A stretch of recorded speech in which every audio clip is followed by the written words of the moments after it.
Bonjour les enfants. Bonjour César, qu'est-ce que tu nous racontes aujourd'hui? Eh bien, nous allons voir la suite de l'histoire d'Abraham. Bien sûr, écoutons Lot. Ah, j'ai pris les meilleures terres, me voici tranquille. Qu'est-ce qu'on est bien ici? Nous avons tout ce dont nous avons besoin. Mais tic-tac, le temps passe. Et voici que 12 ans après son installation... Il y a toute une armée qui vient nous envahir. Et c'est trop tard pour partir. Nous sommes perdus. Alors? Ils ont tout détruit et pris tout le reste, y compris les vivres. Et Lot a été fait prisonnier. Heureusement, un de ses serviteurs a pu donner l'alerte à Abraham. Abraham, au secours! Des guerriers sont arrivés dans le pays du Jourdain et Lot a été fait prisonnier! Par ici, soldats et serviteurs! Allons secourir Lot avant qu'il ne soit trop tard!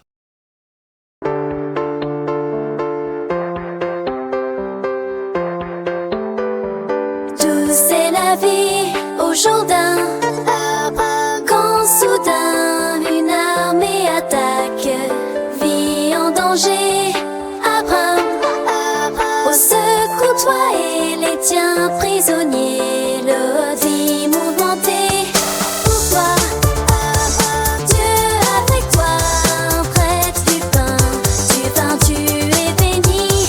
Abraham, et tu étoiles qui brillent dans le ciel. Ah, merci Abraham de m'avoir délivré, d'avoir poursuivi mes agresseurs et d'avoir récupéré tous mes biens. Normal, tu es mon frère! Là apparaît un personnage très important que l'on aime beaucoup.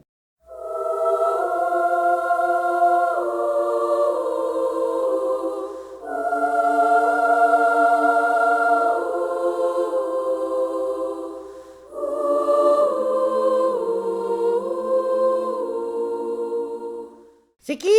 Il s'appelle le roi de justice, Melchisédek en hébreu. Je me souviens maintenant.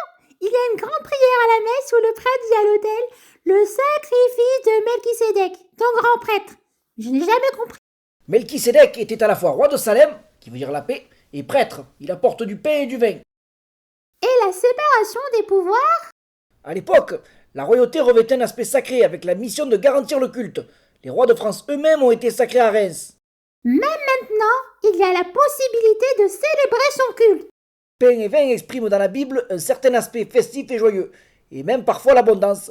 Après la victoire, Melchisédek, roi de Salem, qu'on associe à la future Jérusalem, permet le partage d'un repas joyeux comme pour fêter le retour à la paix, la victoire et son héros.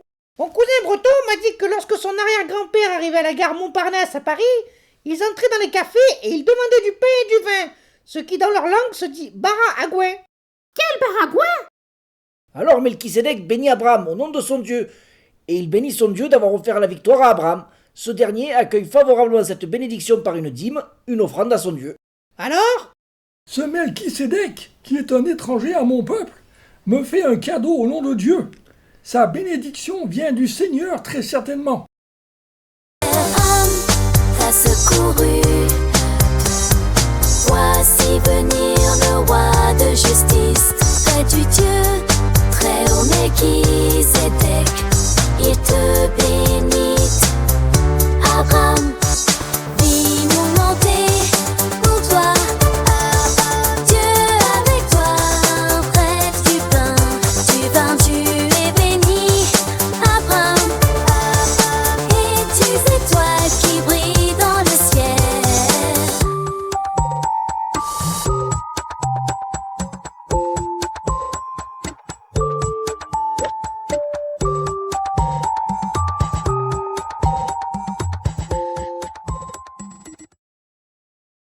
D'accord, je commence à comprendre. Mais ce n'est pas tout. Avec le roi de Salem, il y avait le Béra, le roi de Sodome. Je veux la moitié du butin. Pas question, cher Béra. Chacun des alliés prendra sa part. Moi, un simple dédommagement me suffit. Après cela, Abraham eut une vision. Ne crains pas, Abraham. Je suis un bouclier pour toi. Ta récompense sera très grande. Si j'ai bien compté, c'est la 4e fois que Dieu se manifeste à Abraham. Fait. Mon Seigneur Dieu, que pourrais-tu donc me donner? Je m'en vais sans enfant, et l'héritier de ma maison, c'est Eliezer de Damas. Tu ne m'as pas donné de descendance, et c'est un de mes serviteurs qui sera mon héritier. C'est la première fois qu'Abraham répond à Dieu. Au fait, César, qui est Eliezer de Damas? Eliezer signifie Dieu est mon secours. Ma parole, Abraham est en train de dire qu'il n'a pas d'enfant, pas d'héritier, hormis Dieu. Tu es sûr, César, que cette personne existait en chair et en os? Pour tout te dire, Chippy, pas du tout. Mais à l'époque, les Juifs comprenaient. C'est comme en Provence quand on dit qu'il y a des gueux, quand c'est qu'il y a personne. Ensuite, il y a un petit dialogue entre Dieu et Abraham. Écoutez bien. Tu ne m'as pas donné de descendance, et c'est un de mes serviteurs qui sera mon héritier. Ce n'est pas lui qui sera ton héritier, mais quelqu'un de ton sang. Sors et regarde le ciel, et compte les étoiles si tu le peux. Et il déclara, telle sera ta descendance. Tu contemples le ciel à Abraham, les étoiles, tu peux les compter. Telle sera ta descendance, Abraham, promesse de Dieu qui vient de te parler.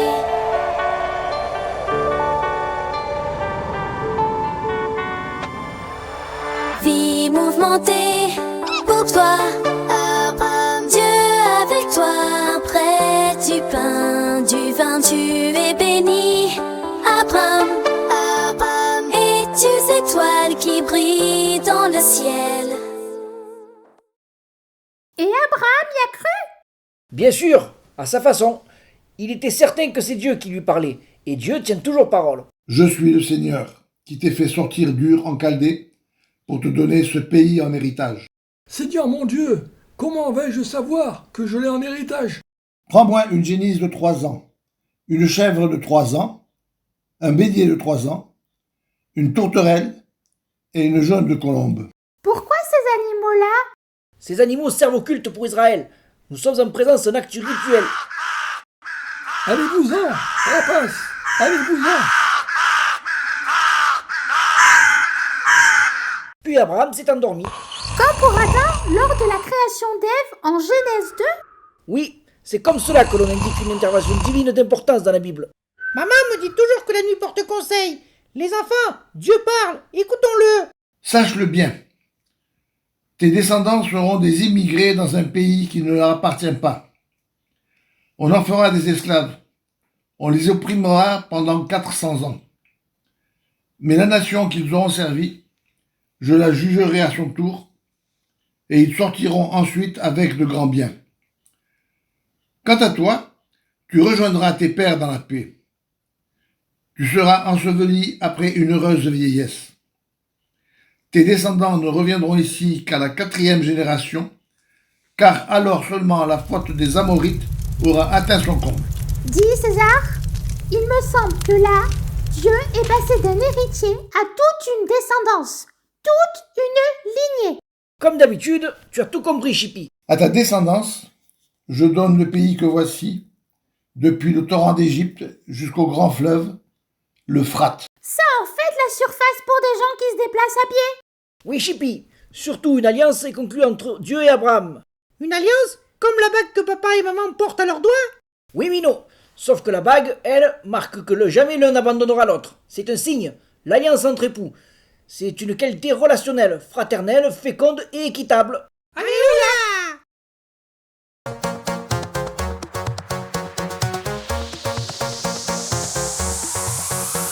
Au cadre du Seigneur à mon Seigneur, viens, siège à ma droite de Sion, je te donne le sceptre, la force et la victoire. Tu es prêtre à jamais, selon l'ordre Melchisédek. Siège à ma droite, Seigneur, je fais de tes ennemis le marchepied.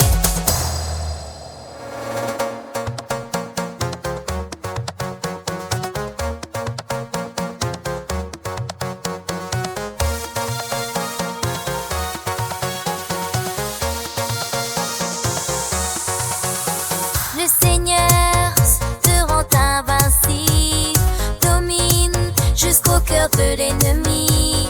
Le jour où paraît ta puissance, tu brilles, sainte et première. Tu es prêtre à jamais, selon l'ordre je fais de tes ennemis le marchepied. Comme la rosée dehors, je t'ai engendré. Serme irrévocable, il demeure.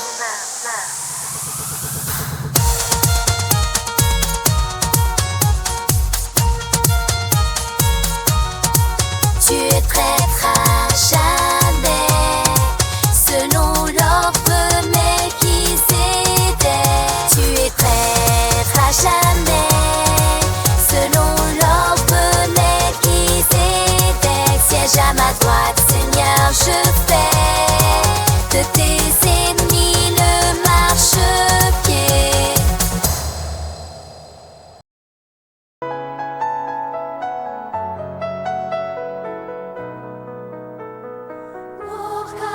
Du Seigneur à mon Seigneur, viens siège à ma droite. De Sion je te donne le sceptre, la force et la victoire. Tu es prêtre à jamais, selon l'ordre de Melchizedek. Siège à ma droite, Seigneur, je fais de tes ennemis le marchepied. Le Seigneur te rend invincible, domine jusqu'au cœur de l'ennemi. Le jour où paraît ta puissance, tu brises un des premières. Tu es prêtre à jamais, selon l'ordre de Melchizedek. Siège à ma droite, Seigneur, je fais de tes ennemis le marchepied. Comme la rosée de l'aurore, je t'ai engendré. Serment irrévocable, il demeure. Tu es prêtre à jamais, selon l'ordre de Melchizedek. Tu es prêtre à jamais, selon l'ordre de Melchizedek. Siège à ma droite, Seigneur, je fais de tes ennemis